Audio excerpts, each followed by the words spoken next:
We're learning the Tzadik Tes Amid Aleph, and we wanted to have a machlokes between Rav and Shmuel regarding an eved. When the Mishnah says that if you gave it over in the hand of the eved, and if the borrower said to the lender, send it over in the hand of your slave, and he did. As soon as it entered the hand of the slave, said the borrower borrowed it. And we asked the question, but isn't the Yad Eved ki Yad Rabbi? As soon as he gave it, the slave is an extension of the rabbi.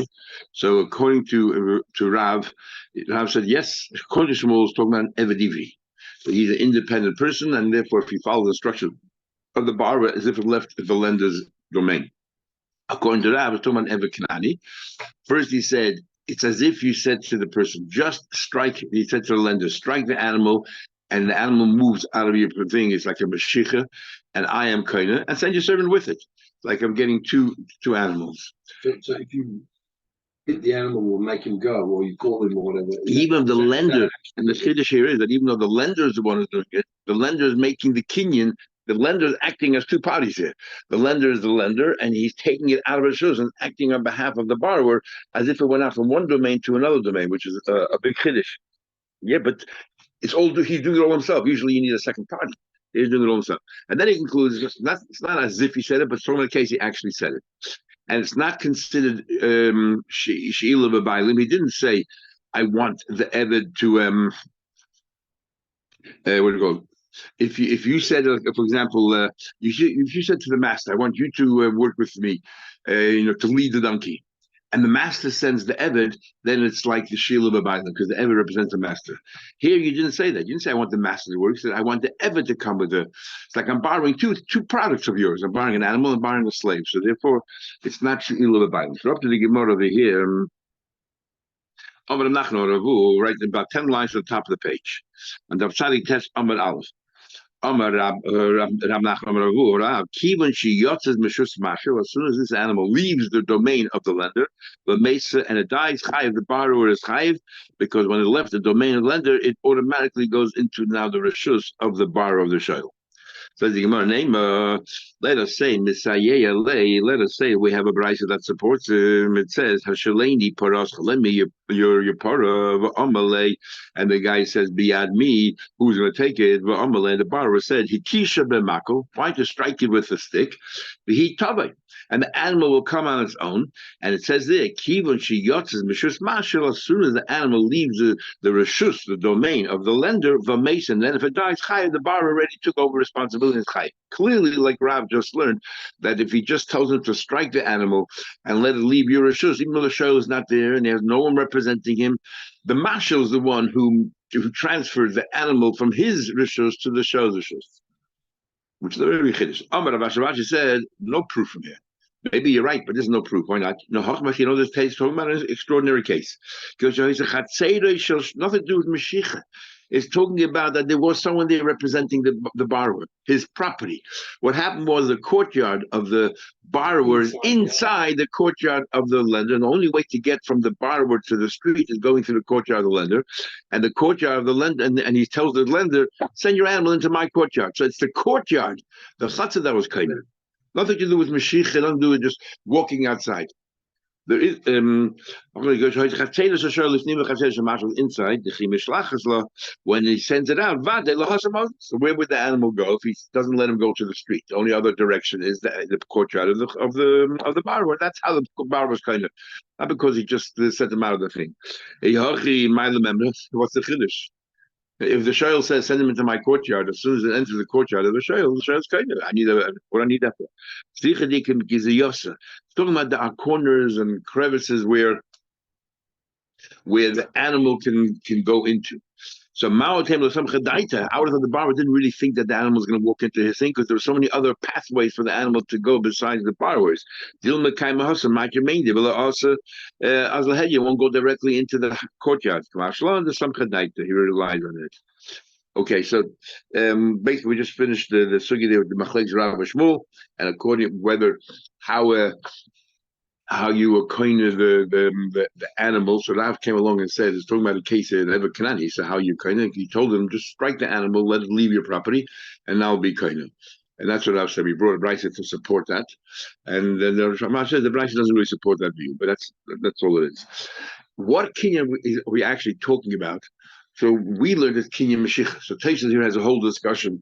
But we know the rules of mashiach are that only if it goes into a simcha side street or the rishus of the borrower.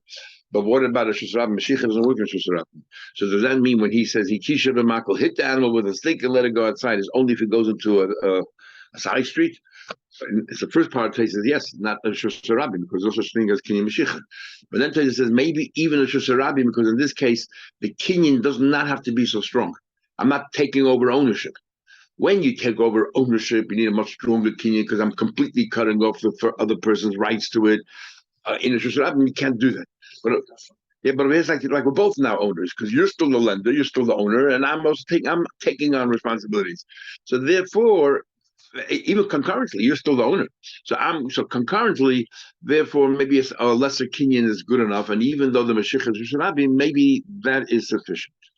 Bottom line is Tezla is kinyan mashiach. Other Rishonim learns there's no such kinyan mashiach that the lender can do the kinyan and act on your behalf. In this case, there's kinyan mashiach. Yeah, that's how we learn. When you no, he said no. He says Ravashi says lav dafka, but the way Rav learned, Rav says you strike the animal walks outside. So what is it? So we learn it's kinyan mashiach. Other Rishonim it's not kinyan mashiach at all. It's not mashiach.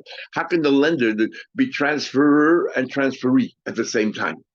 So they learn it's more like an order of arbor, so I'm taking responsibility. I'm mishabed myself. If you do this for me, if you send the animal out of everything, then I will be mishabed myself to this. I'm creating this shibud on myself to be like a shoyl. I'm taking responsibility. You're right. I don't have the ownership yet of a shoyl because of what's kinyan. I wasn't there. I didn't take it, but I'm being mishabed myself. That's what other Rishonim learn. So taste is the chiddush that you can be a transferer and transferee at the same time, which is interesting. Okay, back to you. Yeah. I would have said somebody borrows an axe from his friend. Now, this is what he says. If the borrower then used it, let's say he struck, he split wood with it, and he became. Now we understand what it means. It's not when it becomes a shoyl. Like it sounds from here that you don't become a shoyl until you use it.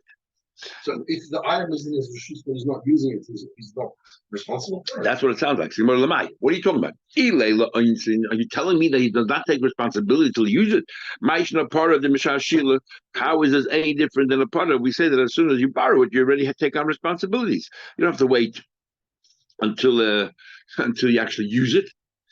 We're talking about, can the lender change his mind? Can the lender, after he lends you, say, I want it back? The boy, once the borrower already used it, other back, for 30 days, I can't say give it back to me. I'll be mashal. Like boy, but if he did the borrower didn't use it, what's the mashal how to be? The mashal can say, look, I need it back. I need it back. Before you use it, I can take it back. Says the Gemara, upliga the Rabbi, and this idea that you can change your mind. A calls man, the borrower didn't use it, argues with Rab Ami. What did Rab Ami say? So Rab Ami said, the din of Me'ilah is when you use a product of Hegdish, and if you didn't realize, if it's been mazed, it still remains Hegdish's property. And you just steal Hegdish. But if you did it b'shegig, Me'ilah says it transfers the Kedusha out of this product, and you have to pay a Hegdish for whatever you use. The hana that you had in it, that's what you have to pay. Yeah, there is a fifth and all that. Even a carbon shamilas. But so hamashal cardinal shel hegdish. If somebody Reuben lends to Shimon an axe, a product of hegdish. Moal, it says over here that he was moil. Who was moil? The lender. The lender was moil. What use did the lender have? He lent them a product, and you only moil if you have some kind of benefit from it. What benefit is that the borrower has benefit? You would think the borrower is the one who's the moil. No, the lender. You know why? He has a certain benefit. You know what the benefit is? When I do you a favor, you owe me something, and I have that hana that I know that I can count on you if I need some help in the future in another product. That's the hana. So what am I paying for? Not the actual axe, not even the hana of using an axe. It's the hana of lending you an axe, which is far less. So that's what I have to pay to Hegdish.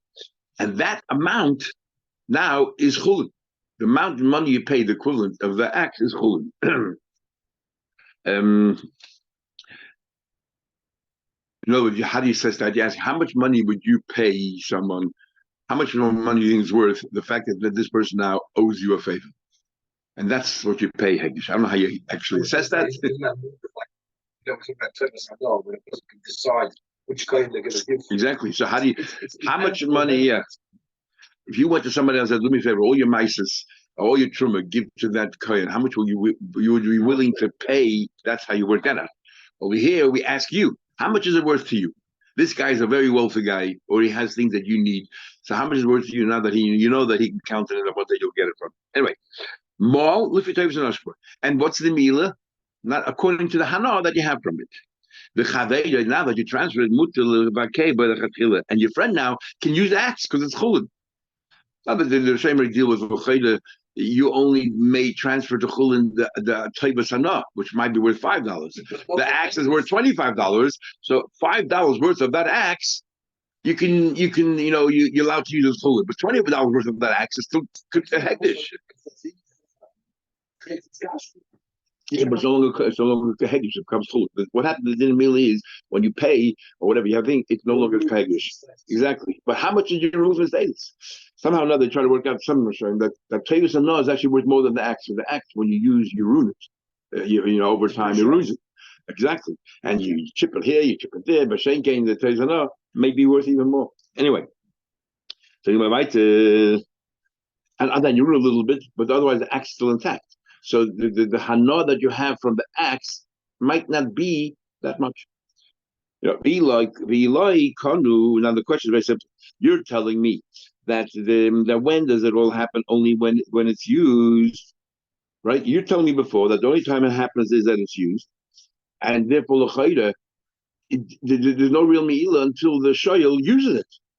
Be like kanu, and if you weren't kind of no, but if the marshal, you're saying the marshal could change his mind until you use it. Even though I lent it to you, and you made kinyanim in it, I can change my mind. Which means the marshal didn't really give you anything yet until you use it. So who was the one who's really moil it? The shayl. And my mal, and if you tell me that he's not really kind, why is the moil? You're telling me he's moil straight away, but he can change his mind until the guy uses it. So if he can change his mind until the guy uses it, nothing happened yet because he can just take it right back. It's still as if it's in the reshus of the lender. So what's going on here? Yeah. Because at least wait until the shoyel would use it before you turn around to the master. You were moil. It sounds from here that even though the guy, you're saying he's allowed to go ahead and chop the wood with it, which means that even before then you were already moil. Why? It's still, it never left the reshus of the master. It never left the hektish. And why taka do we say, go ahead, use it? What do you mean go ahead, use it? Take it back. Tell the guy, don't use it. If you don't use it, give it back to the marshal. Nobody was loyal. So that's clearly that Ami holds. As soon as you lent it to the borrower, it's already out of the reshus of the marshal completely, and he cannot change his mind. It's over. That's why he was loyal straight away, because he changed the reshus from Hegdish to this person. Furthermore, please also argues just like we make the kiddy mashiach when you purchase something, an object. It's mashiach. Mashiach as well. What's the kinyan that makes you a shomer? Mashiach. And you're saying that the kinyan that you can do. A kinyan means you can no longer change your mind. You're telling me that when is a kinyan? When he uses it. Arguably as well. Final reaction, look at the Brisa. If you change it, Mashiach Mekuchet Kaptim Mashiach B'Shemim. Saying those are thinking Mashiach B'Shemim. Now, Pesach already said it doesn't mean regarding the obligations, the liabilities, responsibilities. But we had more before about a Shemer. If he says just leave it there, we had a discussion. We say, that's enough already. I did nothing, and yet I'm already chayiv with certain things. So he's talking about when do we say that the lender can no longer change his mind? And that's just like what the kinyan over here. What it does is liabilities you have straight away, but you cannot change your mind once he made a kinyan. But by doing a kinyan, you can definitely change your mind. But anyway, this argues it up with it. How do you purchase property for money or a document or a chazak, renting? Right now we think about renting property. Right now we think that renting means renting a behemoth or whatever. Where does chiz come with chazaka? And kesef is also not kind of metaltal. You remember we learned before. Special takana you need meshicha. Just like you purchase karka, you use one of these three methods. So through schiris, and then we have a whole machlekes showing the role of a key. Remember in Morim Pesach and Avdal, we had whoever has the key the night before Pesach. In Machlekes and Chases, and we'll have Babas as well. We have other places, but the key is a kinyan, or the key is just access. How much was Shmuel? Hi man the gozel chavitza the tamre. Interesting. If you steal, let's say a cluster of dates, and a cluster of dates might be a package of dates is 50 dates together. So you stole them. They're all stuck together, pressed together. The Izba Chamishim Tamis, 50 dates there. Now, if you sell it individually, let's say you sell each one for $1. But if you sell it as a pack, it's $49. You always have that. If you buy a bigger quantity, you get it cheaper. How much do you pay back to the niggas? You pay him as a bulk, you pay him, 49, or do you pay him as individuals as 50? As if it says not individual sale. So it doesn't say, depends how honest this person is. It says don't sell it digitally. The guy about the niggas, yeah. And what the knowledge of the niggas? He says, well, he's not better than the guy. If it says no, one by one. Yeah, but if it says on the package no, not to be sold individually. Okay. If you sell them in one bunch, sell one bunch is 50 minus 149. Interesting, mother always uses that. I guess easier 50 minus 1 than 49. Instead of saying 49, 39, Aboim Chotzarachat, Malka's. Yeah. Anyhow, 50 minus 1, which is what we're doing now for Zaymer. And Chodem is down, but if you sold individually, Benun. You get 50. So what do you do? So it's most interesting thing. This is Shmuel. If you stole from a private person, then you sell them the cheaper one. You pay the lesser 49. But if you stole from Hegdish, we're much more machmer. You pay 50 and the chumshayu, and also you pay the penalty if you steal from Hegdish, a fifth of the 50, not a 49. Masha'en came in mazik. Masha'en came by mazik. If you didn't steal from Hektish, but you actually damaged Hektish property, then you still pay 50, but you don't pay that penalty of 5. That penalty of a fifth is only, which is a quarter really, is only if you stole. The loy mishalem chemshet. Because the says the pasuk ish ki yechal kayish. Only if you stole, you ate pratlam mazik. If you damaged, then we don't give you that penalty. You don't have the penalty. It says Yosef Chamishisol. Says the Gemara, masculine be the head to an ordinary person. Why can he pay only 49? Namely, why can't the victim say, I know I was going to sell one by one, I would have made $50, and you stole $50 of value from me. Because we learned in Pe'eligin Gakenis, we learned in Baba Kama, Shamin Beisor an animal, let's say, goes ahead and causes damage or eats in a field, and you calculate how do you work. You don't just look at that particular patch. So how many fruits did he eat, and then value. You look at the whole property, and you say, what's the property worth with this aruga, with this row in it, and what's it worth without the row in it? In other words, you make it the cheaper way. We don't charge the mazik the highest amount. We're actually very lenient. Now, this has nothing to do with this case there, but the idea is if you have two choices how to charge the ganef, you charge a lesser amount. Bucks worth of vegetables, but in the assessment of the overall, you might go with 50. Yeah, exactly. But actually, more gives an average, but it's higher than that. But still, you're right. Listen, if you want to be a ganef, there's always ways to be. Yeah. What the Rishon Jose have to learn? You have to learn from a ganef different age. Seven things. He persists. He always comes and tries again. Yeah, exactly. Okay, back to the Gemara. The members, so what do we see from this? The conclusion is the Sava Shmuel. Shmuel holds Din Hedjed Lav Kedin Gvay. He says, look, the stealing from a Hedjed does not have the same outcome and the same penalties as stealing from Hegdish. That's what it says clearly. Hegdish you pay 50, and to an ordinary person, if you stole this pack, you pay 49. Let me ask you a question. It seems from elsewhere that Shmuel says whatever dinim you apply to Hegdish should apply also to Hedjed. So which one is it? Because here he says Lehedjed is different than Lehegdish. And somewhere else we'll talk about in a minute. He says Hedid and Heged are the same. What's the story? So the Gemara now brings down this halacha and leads to this conclusion as follows. Well, now we learn in the Mishnah. It says, what happens if not al even if somebody took a stone? What do you call it? A stone from Hegdish. So we're talking about this is a Gabbai Hegdish who had a right to have the stones of Hegdish in his house. This Gabbai Hegdish took the stone or beam Hegdish and he gave it over to somebody else. So Kolzman is in his own house.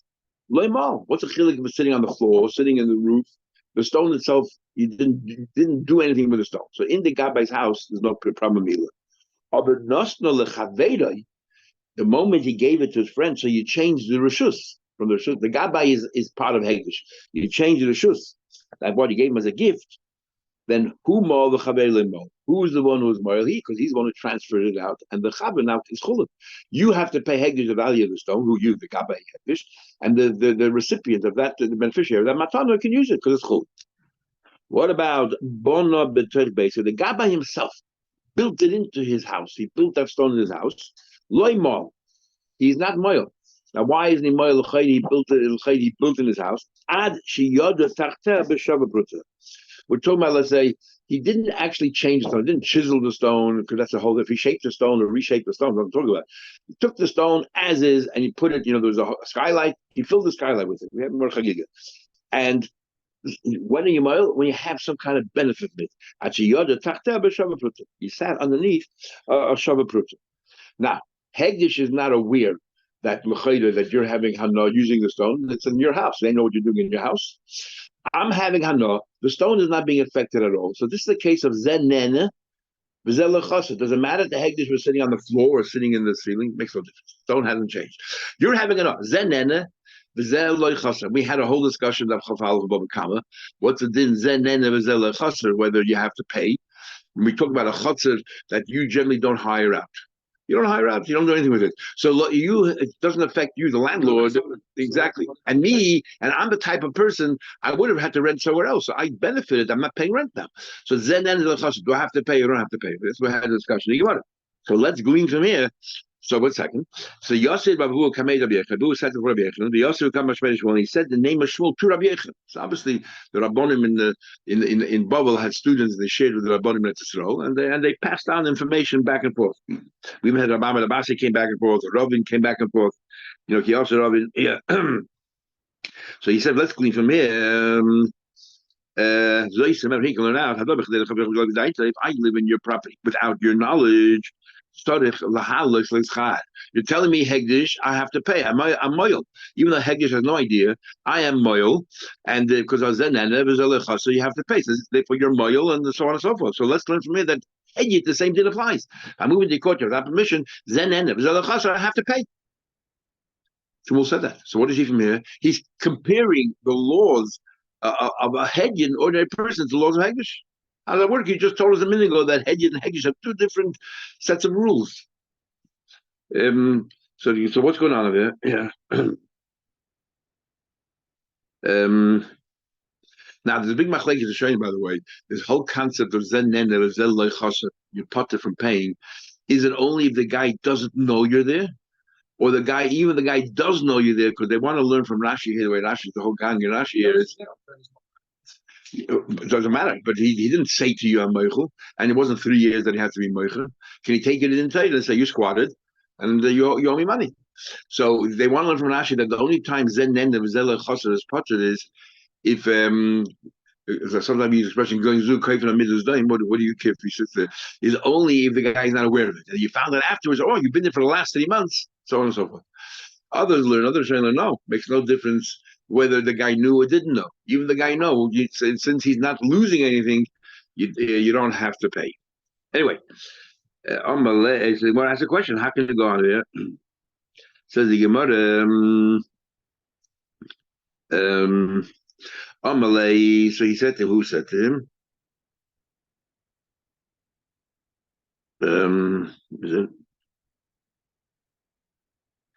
It's hard to say that Yechon is standing there for answering a Shmuel. Anyway, so maybe it's Stam Gemara, no name.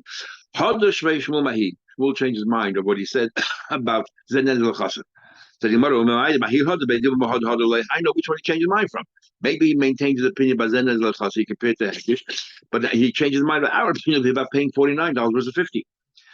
So what it says, Mahi had the bake. The Rav is logic. You know what Rav said? The Rav Hektish lemedas kehedid medas dami. By Hektish, you never have lemedas. Who owns Hektish? The Eibishter. The Eibishter knows everything that's going on. So therefore, you cannot compare a Heged Shalei Medas to Heged Shalei Medas and say what then in the Lechasa you are potter, because actually it's Medas and Heged is Medas. So therefore, it's not comparable at all. So Shmuel changed his mind for a different reason. So, but what remains is what it says over here that Heged and Heged have two different dinim altogether. Yeah. Right. You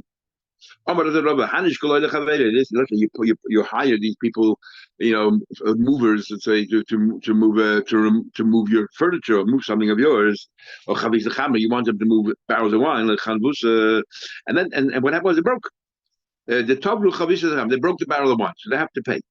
Even though we have by that motive that he had to pay them for everything, and he couldn't charge them. That was all the Mishnah did. Anyway, so they have to pay. Now the things like this, it depends what season it is. The barrel of wine, what's it worth?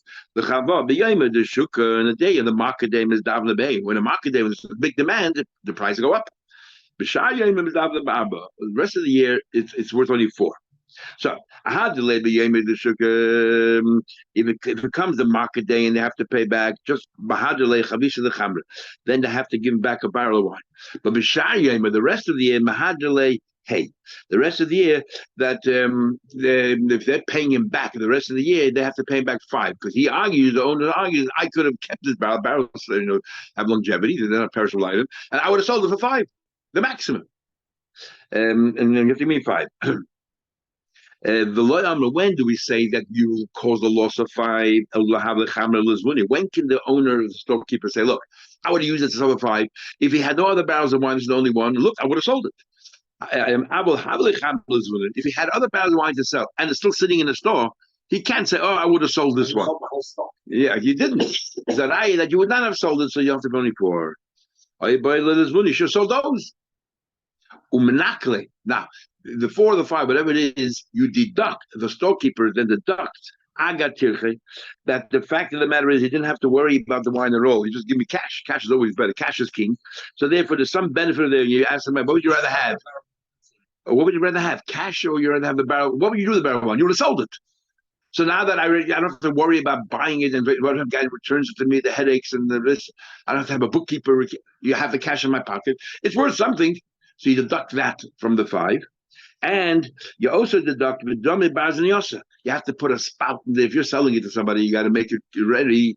And you would have had to add a spout, and you would have to hire a professional. It cost a few cents. Deduct that. You don't have to worry about it anymore because you got cash in your hand. So the if you were to give you the object, the certain costs involved, you deduct those costs and you take cash. So it has to be, it has to be shava v'shava. I'll stop over there and continue tomorrow in Mitzvah Hashem.